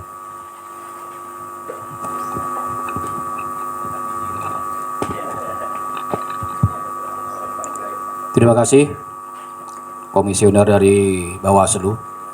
Sebelum nanti saya kasihkan ke sahabat saya, karena ini menyangkut pertanyaan dari Bawaslu, ya. Tentu pertanyaan yang jumlahnya 7 item ini memang tidak perlu kami jawab satu persatu, Pak. Karena ada beberapa program partai yang off the record, mohon apa itu ya, saya nggak bisa kesampaikan ke sini bagaimana pemohonan pemilu ke depannya. Itu adalah internal kami, nggak bisa kami publish di sini kan gitu. Tapi dengan demikian, karena ini menyangkut pertanyaan dari KPU Bawaslu mengenai pengharapan Partai Nasdem terhadap pengawasan pemilu yang kedatang, ya Pak ya, di item nomor 7 itu, mungkin pada kesempatan ini kami sampaikan mewakili Partai Nasdem bahwa pengawasan ini memang seperti benang kusut, Pak. Apalagi pemilu ya, itu sangat susah sekali. Meskipun dia Bawaslu mempunyai organ berjenjang, tapi dalam pelaksanaannya memang sangat sulit. Mungkin regulasinya memang kurang sempurna, Pak ya. Toh dengan demikian kami berharap ke depannya nanti Bawaslu, khususnya Kabupaten Indragiri Hilir ini, memang Pak, problem pengawasan kita ini sebetulnya pelanggaran yang ada tuh cuman mengenai money politik, gitu ya. Itu yang poinnya di situ. Karena mengapa? Money politik ini kan banyak disalahgunakan oleh para caleg-caleg itu yang kurang sedikit memahami tentang apa itu money dan apa itu politik, ya kan? Jadi kata sebagian anggota caleg itu tadi, kami tidak melakukan money politik, kami memberikan beras, kami memberikan jilbab, itu bukan money politik. Sebetulnya ini kan salah, ya kan? Pemahamannya sangat salah. Karena definisi money politik itu sebetulnya adalah pemberian apa saja, baik berupa janji, apa barang, uang dan lain sebagainya, itu masuk dalam kategori money politik. Money politik ini seperti halnya, mohon maaf Pak Komisioner, ini seperti halnya buang angin. Jadi ada rasanya, tapi bentuknya tidak ada. Ini sangat sulit sekali. Nah, inilah kesulitan dari Bawaslu, bagaimana cara mengawasinya, ya. Untuk itu kami menyarankan, memberi masukan kepada pihak Bawaslu ya dari Partai Nasdem ini, bagaimana ke depannya 2024 nanti pengawasan itu harus melibatkan partisipasi masyarakat. Artinya adalah pengawasan partisipatif. Artinya bagaimana? Banyak sekali tokoh-tokoh masyarakat di desa, di kelurahan, di kecamatan itu yang tidak tergabung di dalam struktur Bawaslu, ya. Tapi dia mempunyai wewenang atau mempunyai untuk bisa mengawasi pemilu ini. Seperti Karang Taruna, seperti mungkin forum RT RW, juga seperti pengajian ibu-ibu. Ini mereka diberikan pemahaman bagaimana kita bisa bersama-sama melaksanakan pemilu ini dengan jurdil.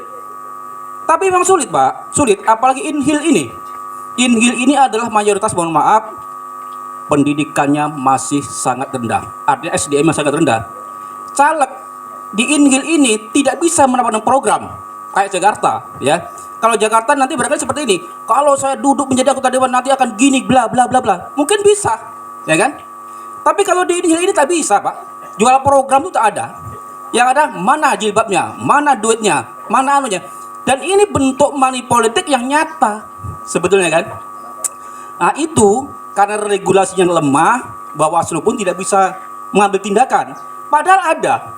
Ya, kalau salah laporan juga ada gitu loh. Nah, ini barangnya ada. Tapi mengapa antara caleg dengan pemilih ini seperti dua sisi mata uang yang bisa dipisahkan. Saya perlu kamu, kamu perlu saya. Itu bermasalah. Untuk itu nanti bagaimana melibatkan semua unsur dalam masyarakat untuk bisa mengawasi pemilu. Untuk itu saya terima kasih sekali kepada Pak Dom dan Komisi KPU yang sudah memberikan pendidikan politik. Cuma saya tidak tahu bentuk pendidikan seperti apa Pak Hari ya. Nah, pendidikan politik itu kan luas. Mungkin seperti Pak Dong ya, setiap kita tampil di muka atau sebagai penceramah, saya juga penceramah juga Pak nih. Saya juga menyampaikan bahwa memang ar-rasi wal murtashi finnar. Orang yang menyogok dan yang disogok finnar. Fi, ini mohon maaf ya. Ini harfu jar, huruf jar dalam bahasa nahwunya. Di dalam neraka. Kan itu udah jelas. Injil ini kan orang religius, ya kan? Majelis taklimnya penuh, absen kuat, masjid penuh. Kalau pergi ke dua sana, anak-anak muda giat. Tapi mengapa dia lebah iman? Itu pertanyaannya Pak. Jadi mohon maaf kepada Bawaslu, komisioner, bagaimana bisa memiliki pahaman yang otentik terhadap agama dan kenegaraan ini. Jadi orang tuh tidak melulu paham agama, tapi harus paham kenegaraan. Kita paham agama di khotbah-khotbah yang disampaikan ittaqullah haitsuma kunta, takutlah kamu kepada Allah. Tapi bagaimana bentuk takutnya itu seperti apa? Ini Pak Dong. Terima kasih, silakan.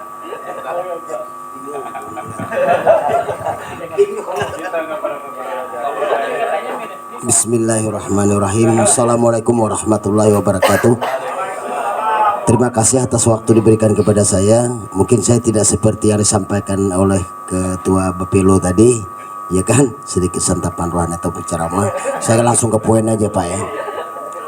Jadi Pak begini, di situ kan bacanya Bawaslu, Badan Pengawasan Pemilu. Saya bertanya Pak, dan saya juga sudah merasakan ini. Saya ada 4 kali calon Pak, terus terang. Ya. Sampai di mana pengawasan badan Bawaslu ini kan gitu, sudah pernah enggak ada yang tertangkap Pak, kan gitu. Itu Pak pertanyaannya. Jadi saya bingung Pak, Bawaslu apanya sekedar alat saja, ya kan, ini maaf Pak ya, sampai ke kecamatan-kecamatan, ya kan, dibentuk segala macam, ya kan. Itu kita Pak, mohon maaf Pak, bukan sedikit dananya tuh Pak, dana APBN, APBD kan segala macam untuk membiayai. Tapi terkala kita melakukan pemilihan umum sebagai kami sebagai dari partai ikut caleg Pak, itu terus terang Pak, kita ikuti juga lah keinginan masyarakat gimana caranya kan gitu, ya kan. Tetapi yang terjadi di lapangan Pak lebih dahsyat Pak. Jadi kemana kita harus mengadu? Itu satu Pak, catatan Bapak. Yang kedua, di situ malah yang bekerja itu Pak aparat. Apa ada hak Bapak untuk menangkap kan gitu? Cuman Pak ini sungguh-sungguh kami minta nanti terakhir semacam ada apa namanya nih, catatan atau gimana Pak yang dikeluarkan oleh Bawaslu, undang-undang yang istilahnya lengkap yang bisa kita pegang kan gitu. Nah itu nanti Pak ya. Contoh saya beberapa kecamatan tahu persis, di kecamatan itu kan ada namanya KPPS Pak ya, ketua kelompok penyelenggara pemilihan umum kecamatan. Dia bekerja sama dengan partai yang dia inginkan lah, katakan demikian. Camatnya juga ikut. Bayangkan Pak. Nah, ini bukan tanggung-tanggung Pak. Kemana kita harus melapor? Makanya nanti kalau kita foto, ya mohon maaf Pak, Bapak tuh kami bantu di belakang Pak. Jangan Bapak takut. Ini partai anak buahnya melakukan. Bayangkan Pak, Bapak tahu nggak 2014 kemarin, 14 bukan 2019 Pak, 14 itu Pak MG itu Pak pas saat pemilu itu pas PHK Pak, PHK Pak, nggak ada lagi orangnya, udah pulang ke Jawa semua. Bayangkan 16.000 tanggung manusia itu Pak kesado. Kami sama Tarmiji, saya Tarmiji Pan waktu itu udah pening kami Pak, yang turun camatnya. Bayangkan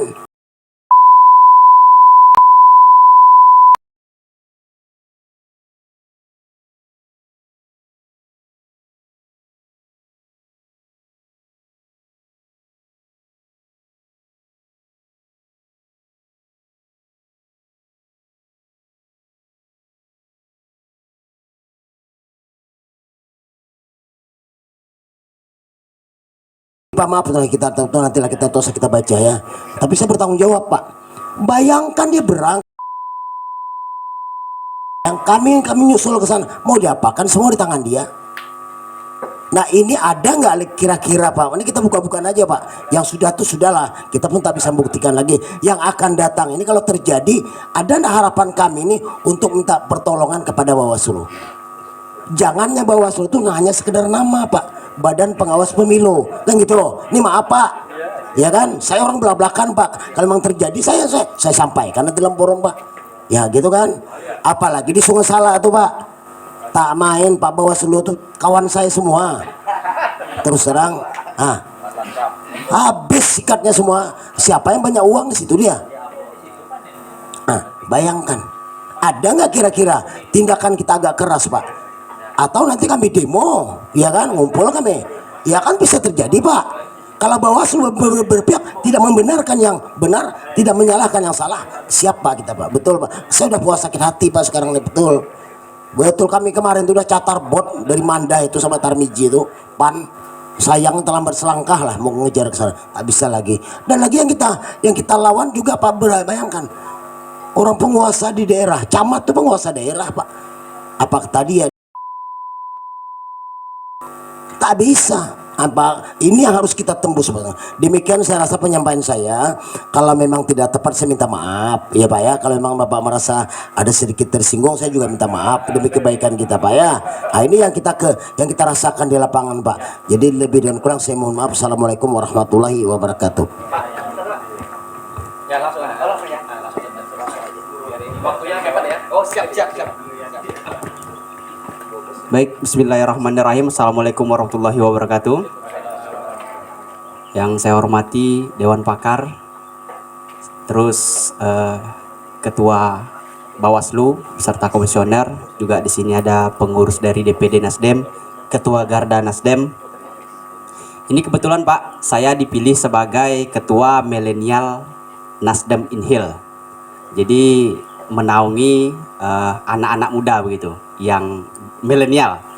Jadi ya di luar Garda. Ya, di luar Garda. Jadi kalau ya. Jadi pertanyaan saya begini, Pak. Saya ini kan milenial ini kan menjadi apa? Menjadi awal untuk pemilih. Tentu ini menjadi tanggung jawab kita bersama, baik dari partai politik, Bawaslu ataupun KPU. Yang saya baca menurut data June and Record risetnya itu, untuk milenial animo pemilihnya itu sangat rendah Pak. Jadi 60% kalau tak salah menurut datanya, risetnya itu dari June and Record. Nah yang saya pertanyakan begini, kira-kira apa langkah strategis Bawaslu untuk meningkatkan animo partisipasi terhadap politik? Kalau kami kan dari Partai Nasdem, ada milenial, ada Garda, artinya kan bergerak, dia membuka yang di bawah-bawahnya itu, baik di kecamatan maupun di desa. Artinya itu pola rekrutmennya. Itu. Yang kedua tadi, itu yang pertama. Yang kedua yang saya mau tanyakan mengenai teknis pengaduannya. Tadi kan sudah bahas nih, banyak nih macam-macam pengaduan begini-begini. Nah yang saya tanyakan itu teknisnya. Teknis pengaduan itu seperti apa? Begitu. Mungkin itu saja yang bisa saya sampaikan. Saya akhiri, wabillahi taufik wal hidayah. Wassalamualaikum warahmatullahi wabarakatuh.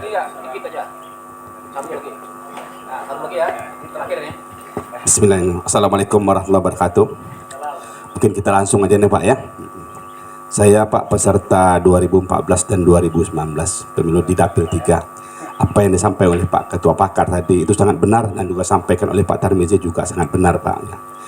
Cuma sedikit ingin saya tanyakan, ketika mungkin setiap di TPS itu kan Bapak mungkin lebih tahu informasi bagaimana.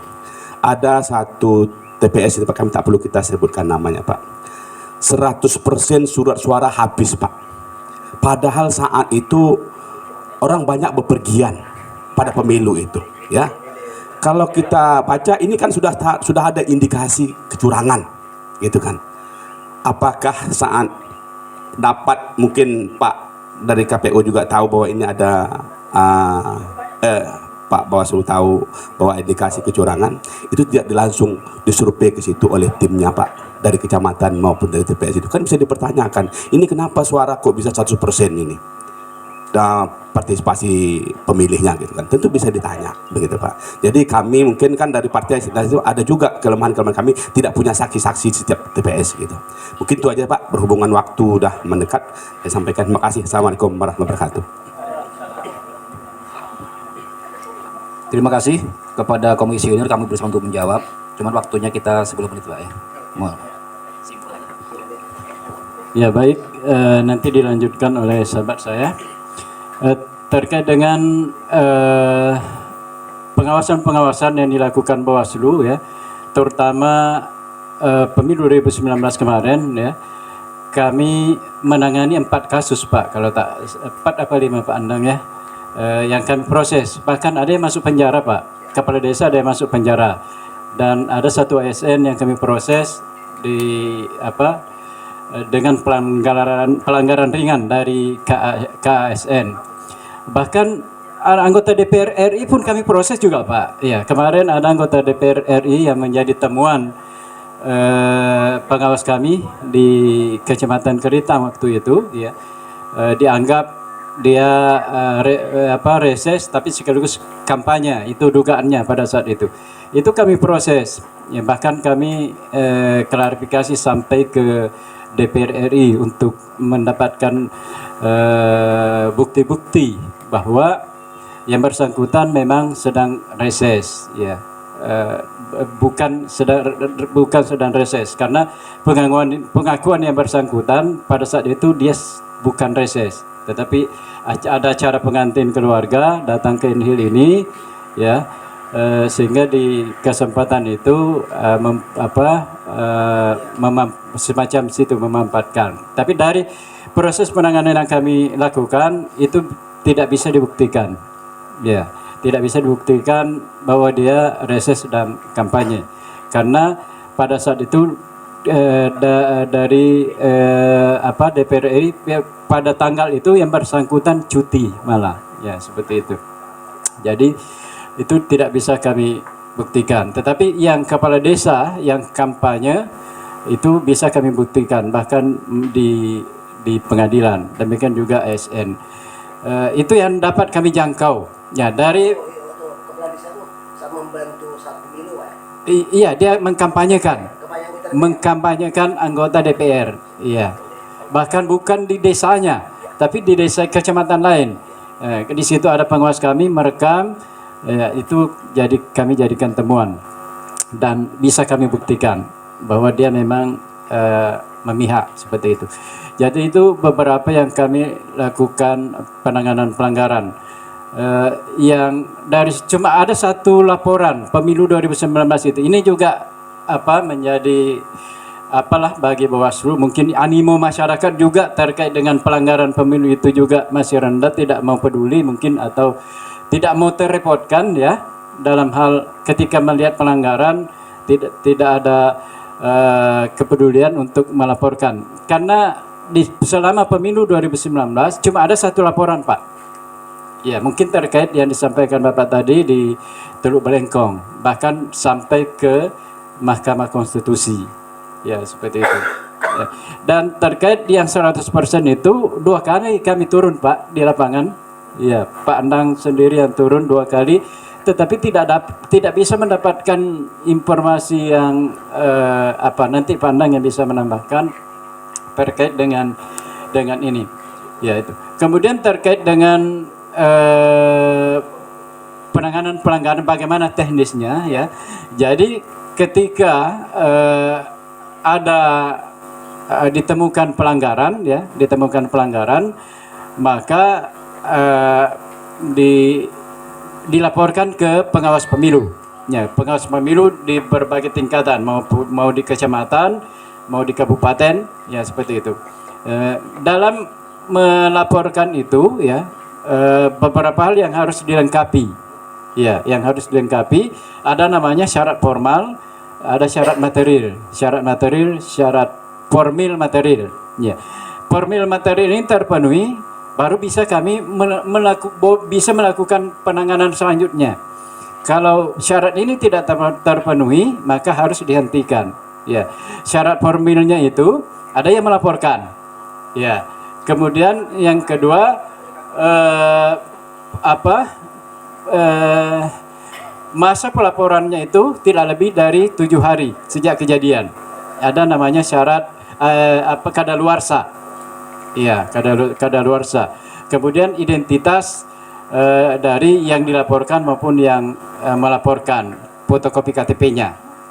Yang melapor ya, yang melaporkan melampirkan fotokopi KTP-nya.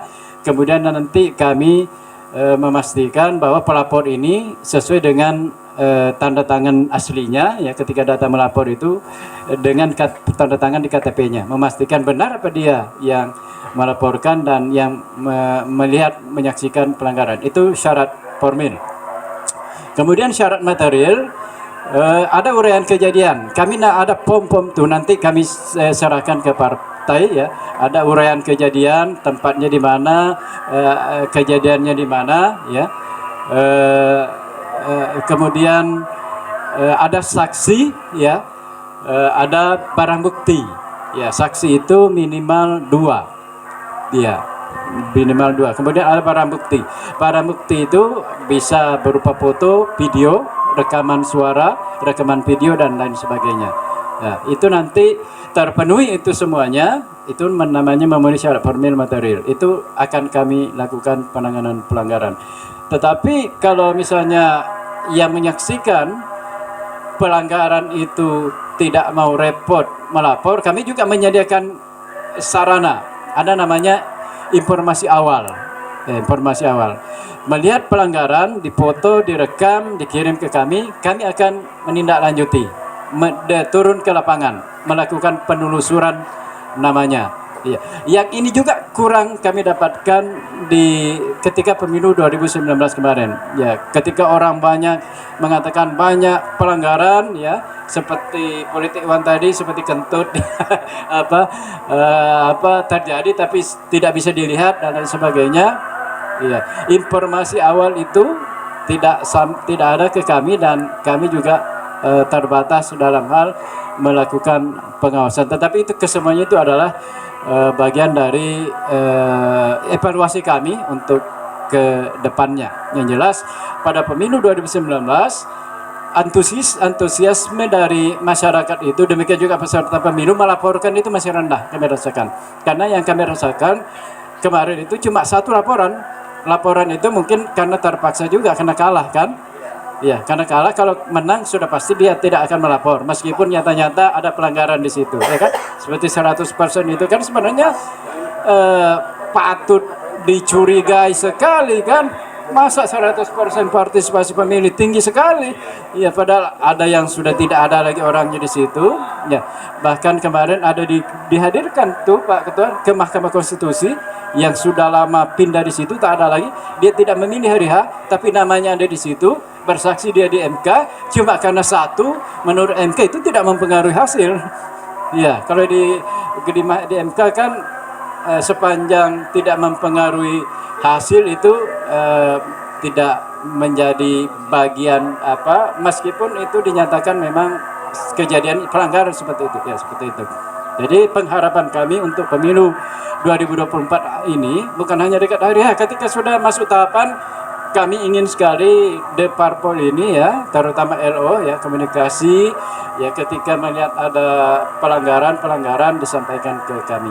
Minimal informasi awal, menjadi pelapor itu juga bagian dari pendidikan politik. Iya. Iya. Kalau sebenarnya itu jelas Pak, itu iya.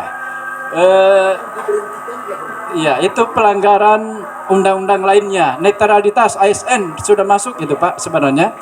Iya. Iya. Dan bisa berhenti tergantung ke ASN-nya. Kan ekonomi yang iya.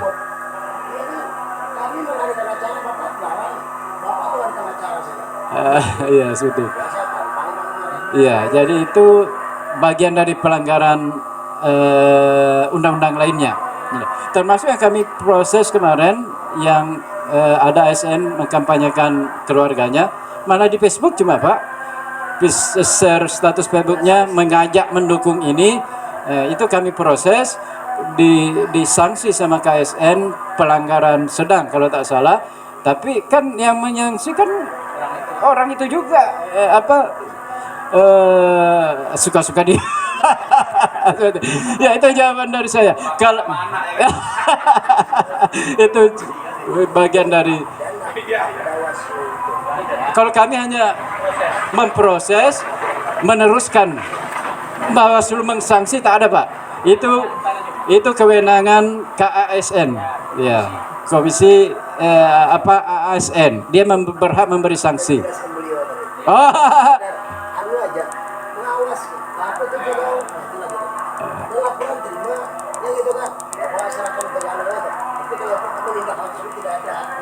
Kalau melakukan penanganan boleh Pak. Misalnya Bapak melaporkan itu ke Bawaslu, tugas kami melakukan penanganan. Tetapi memberi sanksi itu tugas atasannya. Ya, iya. Ya seperti itu. Iya boleh Pak, boleh. Iya.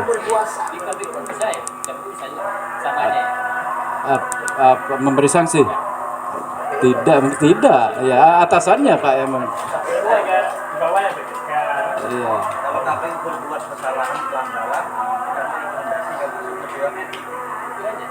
Iya. Seperti itu. Iya. Yang buat orang-orang itu juga. DPR partai anggota DPR ya buat ya seperti itu.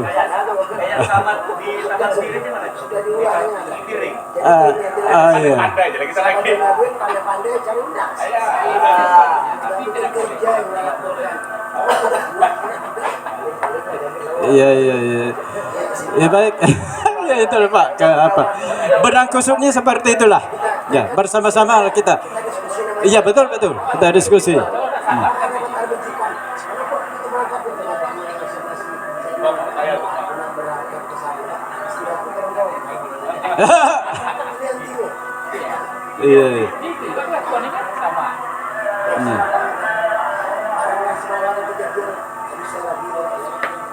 Iya, baik Pak. Jadi itulah benang kusutnya. Saya tambahkan sedikit yang generasi milenial ya. Banyak hal sudah dilakukan oleh Bawaslu. Ya, kami turun ke sekolah-sekolah. Ya, tadi ada saya sampaikan. Bahkan SMP ke SMA yang akan menjadi pemilih pemula, kami sudah turun di berbagai kecamatan, terutama di Tembilan ini. Ya. Bahkan kami rencana juga bukan hanya yang menjadi pemilih pemula, kami ingin masuk juga ke SD, ingin masuk juga ke TK, merubah menanamkan mindset itu, terutama politik uang itu, sehingga nanti ketika dia jadi pelaku sudah paham betul bahwa ini masuk neraka. Seperti itu. Ya, jadi sudah banyak hal yang kami lakukan terhadap pendidikan politik. Ya. Ibu-ibu yang selama ini jadi sasaran jilbab, baju seragam dan sebagainya, kami hajar setiap minggu ini. Pak Andang sering turun itu ke yasinan ibu-ibu memberikan pencerahan. Tapi kadang ibu-ibu mengelak juga. Ya, sebenarnya kami sadar Pak bahwa itu tidak boleh, tidak bagus, haram, tapi tidak ada namanya jurus menolak rezeki Pak. Seperti itu. Ya, baik, itu jawaban dari saya. Silakan Pak Andang, Pak. Ya, jadi ketika pilkada 2014 itu di THIP atau simpang 3 atau simpang Tanjung Simpang ya, itu rawan. Nah, ketika kami di Bawaslu, kami turun langsung ke lapangan di hari H pencoblosan itu, alhamdulillah informasi itu aman di sana. Dan saya cek betul di setiap TPS. Dan saya memantau orang datang ke TPS melalui speedboat ya, bersama dengan pengawas di sana. Nah, ketika Tanjung Simpang Pelangiran aman, di pemilunya di Blengkong kasus lagi. Apa yang Bapak sampaikan tadi itu. Nah, jumlah pemilih 250. Kok hadir semua? Nah, ketika kami turun bersama Pak Andang ke sana cross check atas laporan, kan ada orang melapor. Nah, kami cross check di sana, pelakunya hilang semua, Pak. KPPS-nya hilang, pengawasnya hilang, saksinya hilang. Nah, itu. Tapi kami bersyukur ada menemui salah satu saksi yang bisa kami hubungi di sana. Nah, jadi nampaknya memang di daerah-daerah terpencil ini menjadi ladang empuk buat orang yang punya duit. Nah itu. Jadi ini PR kami ke depan supaya kami lebih kuat lagi menanamkan kepada anggota pengawas. Ya, terutama partai lah. Ada siasat ini Pak. Di Reteh itu ada informasi Panwascam itu saling mengadu partai. Mengadu mengawasi artinya. Pak Nasdem itu Golkar mau kirim apa bagi-bagi uang. Nah, nanti sebaliknya gitu. Jadi ada semacam cek balance istilahnya. Jadi itu saya berikan pemahaman seperti itu dan terbukti sukses. Jadi malam hari H itu memang patroli ya patrolinya luar biasa ramainya ya saling mengawasi. Jadi kalau di Sungai Batang memang Panwas kami kecolongan. Ya kami sudah bekerja sampai subuh pun tidak ada hasilnya. Nah, saya kira itu tambahan dari saya. Ya sedikit aja karena ada muazan. Pertama, ya yang sudah disampaikan ketua sudah jelas ya milenial dan prosedur. Nah, yang soal pejabat tadi seperti yang disampaikan Pak Palu tadi ya, itu seperti kentut memang. Artinya terbau tapi nggak tahu siapa yang kentut. Nah ini perbuatan melanggar hukum pemilu ini itu tidak hanya sekedar perasaan. Nih camat nih sana nih ngapain. Tidak cukup di situ memang persoalannya. Dia harus dibuktikan secara alat bukti, secara unsur tindak pidananya bahwa ada perbuatan yang harus terpenuhi. Itu persoalannya. Jadi tidak gampang. Persoalan yang lain adalah Bawaslu bukan aparat penegak hukum pemilu. Nah, itu. Ya kan Pak? Bawaslu ini bukan aparat penegak hukum pemilu. Jadi dia tidak punya penyidik dan tidak punya penyelidikan. Dia hanya investigasi. Investigasi kan tidak pemaksaan. Tapi ya, kalau penyelidikan polisi bisa, ini gimana nih, Bapak gimana, dan bisa diinterogasi. Penyelidikan bisa. Kami tidak punya kewenangan penyelidikan. Kalaupun juga ada yang bertemu, itu juga paling-paling dokumen, foto dan sebagainya. Maka Bang Ketua, di Bawaslu juga sebenarnya tidak ada mekanisme, prosedur, proses yang disebut dengan tangkap tangan. Tidak ada. Katakanlah si A, si B yang kasih uang, tangkap, bawa, nggak bisa. Kita dibokol nanti. Kita tidak bawa pistol. Kita bukan aparat. Kita pengawas. Kalau yang salah, Bapak tidak bisa nih, kalian foto, Om Bangkang ya udah, nanti kita dokumentasikan. Itu persoalannya. Ya, gitu. Apalagi tadi mau undang. Orang tadi undang lari pula dia. Lari itu tak bisa dikejar Bang. Setiap pelapor yang lari kemana, habis 14 hari, kan luar ya. Gila nggak? Siapa yang buat? Ya undang-undang begitu. Tapi kalau kami Bawaslu, aparat penegak hukum pemilu, kita punya senjata. Ketika ada orang transaksi kayak narkoba itu kan, bagi uang, tak pegang, melawan tembak. Ayo proses. Kan gitu. Ini persoalan memang. Maka kalau orang bilang ini pemilu undang-undang basa-basi itu urus masing-masing lah ya. Yang penting kita jalankan untuk proses kita. Ada yang bisa dibuktikan bahwa di pelanggaran kita buktikan. Yang tidak apalagi apabila buat. Jadi menindak orang yang berbuat itu bukan perasaan Bang, Pak. Perasaannya Pak Camat ke sana di bawah. Tapi kalau susah dibuktikan bahwa dia terlibatnya mana? Saya jalan suka-suka saya katanya. Saya tidak bawa apa-apa, nah payah pula kan. Tapi kalau jelas dia kampanye di sana mendampingi, ada fotonya, selesai dia. Itu ada bukti. Tapi kalau tidak ada bukti, perasaan memang kita susah. Itulah kelemahan kami yang memang didasari oleh undang-undang. Terima kasih karena sudah agak siang. Mohon maaf kalau saya kurang, kalau saya salah nanti bisa diklarifikasi. Mudah-mudahan kita komunikasi lagi, baik forum, mungkin by phone juga boleh, ke kantor juga boleh Ketua. Kita welcome. Terima kasih. Mohon maaf. Assalamualaikum warahmatullahi wabarakatuh.